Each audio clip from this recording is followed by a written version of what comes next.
দেখো double square root কিভাবে solve করবো, দুটো রুট ওভার দেওয়া আছে, তার মধ্যে আছে 9 টু দি পাওয়ার 36 আছে। আচ্ছা দেখো ফার্স্টে হচ্ছে একটা রুট ওভার প্রথমে যদি তুলে দিই তাহলে কি থাকছে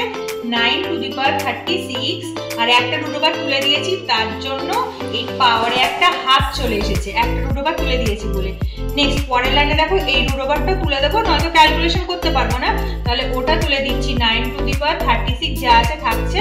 আর এই রুট ওভারটা তুলে দেওয়ার জন্য আবার একটা হাফ এখানে চলে এসছে, এই হাফ এখানে চলে আসলো পাওয়ারে। কিন্তু নেক্সট এখানে তো আরেকটা হাফ ছিল পাওয়ারে, সেইটা এখানে থাকলো, এটা কিন্তু এটা যেটা ছিল এখানে লিখে দিলাম।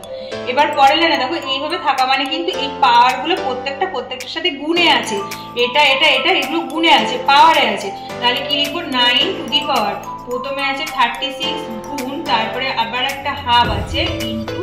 হাফ আছে, এটা কিন্তু 9 এর পাওয়ারে রয়েছে। এবার এখানে ক্যালকুলেশন করছি, দেখো